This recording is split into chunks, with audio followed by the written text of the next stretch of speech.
Tonight, lead levels in Port Pirie's Children plummet, but there's a fresh warning for residents ahead of spring. And the Whyalla RSPCA targeted by heartless thieves who stole thousands of dollars worth of power tools. This is Southern Cross News with Abby Donaldson. Good evening. Lead in blood remains a serious problem for Port Pirie, but the latest survey results show a reduction in lead in children. However, as spring approaches, locals are being warned to prepare for northern winds blowing contaminated smelter dust into town. Lead levels in the blood of Port Pirie residents has been an ongoing issue for many years. But the recent SA Health survey results are providing the town with a boost of confidence. Blood lead level in Port Pirie is 4.2 microgram per decilitre, which is down for the same period last year.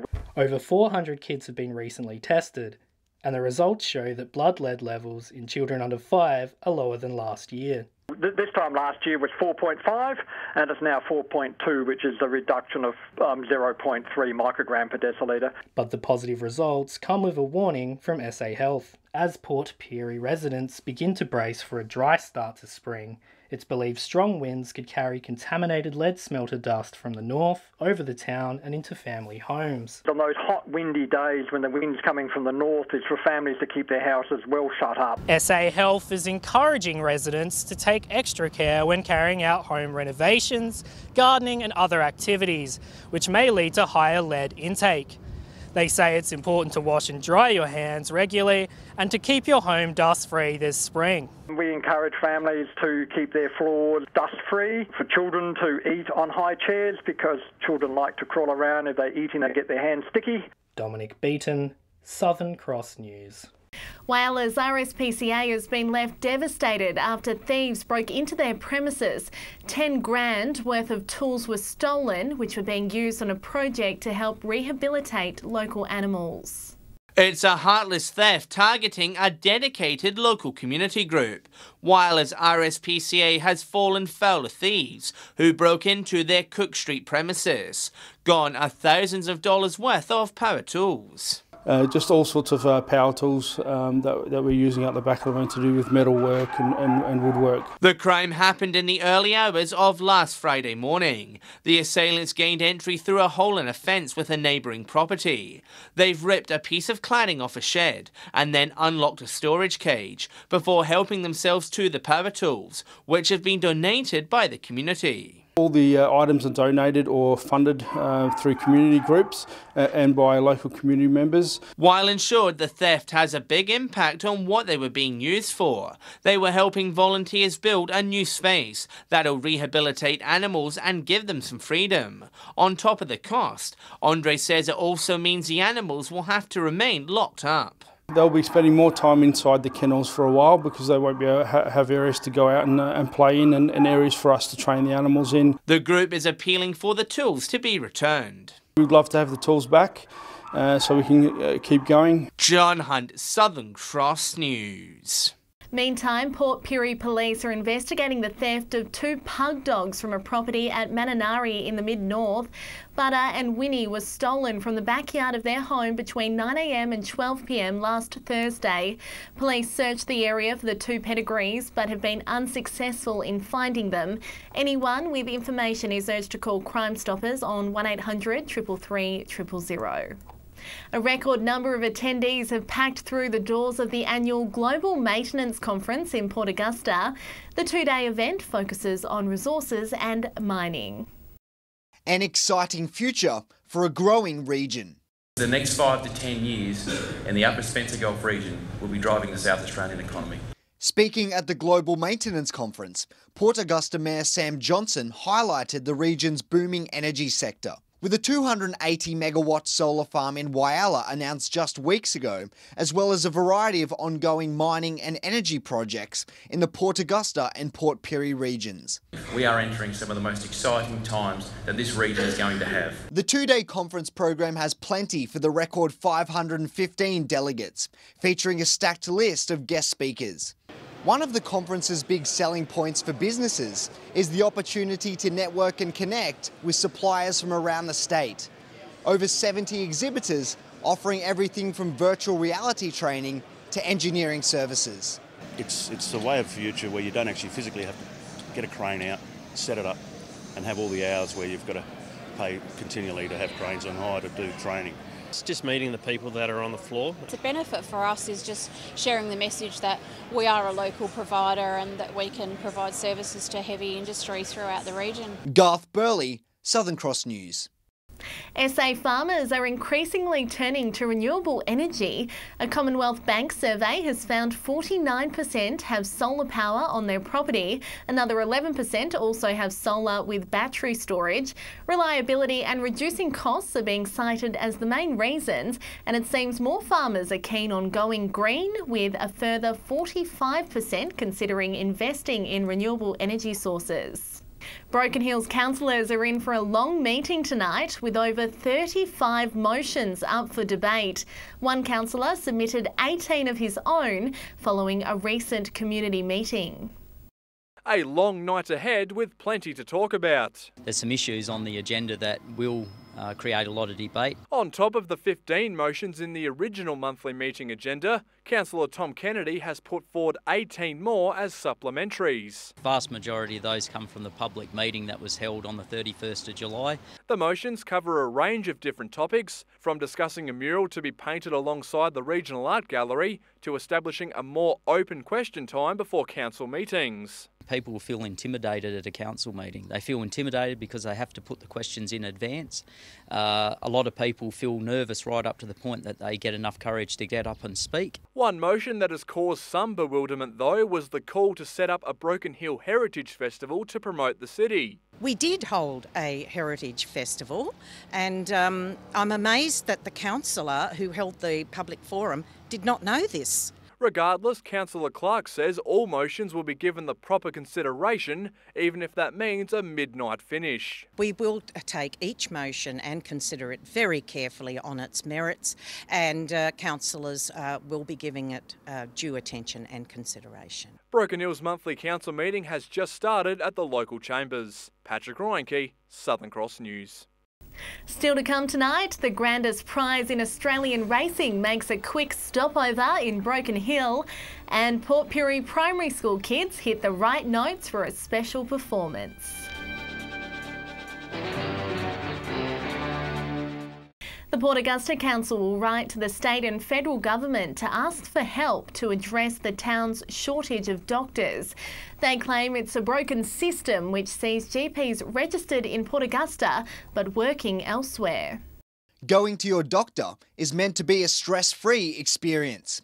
But in Port Augusta, getting an appointment amongst packed doctor schedules is proving to be a big burden. Getting a local GP and going to your regular GP is becoming a very problematic problem. And it seems it has gotten worse in the last 12 months. The expansion of the Port Augusta prison means it is now the biggest in the state. And with no in-house infirmary, if any of the 600 plus inmates need medical attention, they will have to be treated at the local hospital. We've already got enough strain on those services without adding more people. The council wants the state government to fund new GPs to support the expansion. Though the other problem could be an administrative error. The council claims many GPs are practicing in Adelaide but have provider numbers registered to Port Augusta, meaning the shortage of doctors does not register on government statistics. And that is not fair and not appropriate for the people of Port Augusta. The council will write to the federal government to lobby them to fix this systematic error. They're hoping a swift decision can be made and, in best case, could see a handful of new GPs into the town. The people of this community and the people of the Upper Spencer Gulf are entitled to that basic health service, and we just want the government to correct an error on their behalf. Garth Burley, Southern Cross News. Whyalla Council has unveiled designs for welcome signs to the Steel City. Locals are being encouraged to have their say, with council holding a public vote. John Hunt has more. Behind me is the entrance to Whyalla if you were driving from Port Lincoln. You'd hardly know it though, with very little signage welcoming you to the town until you're there. Whyalla Council wants to make visitors feel more welcome, with new entrance signs set to be constructed. One will be placed on the Port Lincoln Road, while another will be placed just up from the centenary sculptures on the Port Augusta Highway. Council has publicly released the designs after months of designing and consultation. The official city logo is at the centrepiece of all 5 designs, which is focused on being welcoming and inviting. CEO Chris Cayley says the designs match the town's values. We've got a steel heritage, we're industrial, manufacturing, but also have a welcoming element to them. And residents will have the final say on which one is approved. Council is hosting a public vote, with Mr Cayley keen to hear from locals on which one should be used. And that's you understand which designs they like, and we'll get that feedback, and that will inform the final design. To vote, residents can pop into the council headquarters or public library and fill out a hard copy. If you want to go online, details are available at our Facebook page. Voting will close at 5 p.m. on Friday the 21st of September. Locals using the Broken Hill Civic Centre will soon have to leave their notes and coins at home as it transitions to a cashless venue. The centre has already hosted 2 major events since reopening, with locals encouraged to use their cards or phone apps to pay for their drinks. Long bar queues for events is always a concern for patrons, so we thought about putting cashless facilities in. So we've got Android Pay, Apple Pay, Samsung Pay and PayWave upgraded across the facility just to make that bar line move a bit quicker. Council is aiming to have the centre completely cashless by 2019. Meantime, the grandest prize in Australian racing has made a quick visit to Broken Hill. As part of its annual tour, the Melbourne Cup Trophy had a stopover in the Silver City last night while on board the Indian Pacific train service. Champion jockey John Letts escorted the Cup to the Palace Hotel, where he joined local drag queens on stage with the $200,000 piece of silverware. The Cup was only in town for just over an hour. The Melbourne Cup will be held on November 6. Primary schools from around Port Pirie have harmonised together as part of the South Australian Festival of Music. The annual showcase is an opportunity for students to perform locally in front of hundreds of people without having to travel to Adelaide. Port Pirie's finest young singers warming up their vocal cords ahead of a huge night at the Northern Festival Centre's auditorium. Most of the schools go to Adelaide, but the Port Pirie schools combine together so that we have the Port Pirie Combined Schools Festival of Music. 8 schools from across the Mid-North have joined together for the special performance. The students will sing traditional Aboriginal songs as well as hits from Guy Sebastian and Willy Wonka, while dancers, actors and drummers will fill the stage. Roughly around 200 students. We've got a few that are dancing as well as our singers, and then a few that are playing drums. Singing all the songs in the choir, and I'm also acting in some of it as well. I'll be singing Glorious. I'm a soloist and I'll be singing with 2 other people, and we sing in front of an audience, and it's just great. The choir has been training for the big event since February. The students train at their schools every week, and then they come together once or twice a term for a combined practice with all the Pirie schools. I did it last year, so I'm very excited to do it again and have new songs to sing. It's a real great opportunity to be in the choir. I love it. Rachel Nell, Southern Cross News. Oh, I miss my choir days. Stay with us after the break. We'll have the region's fuel prices. And it was very warm across the region today. I'll have all the weather details soon. Welcome back. Time now for Fuel Watch. Here's Pat.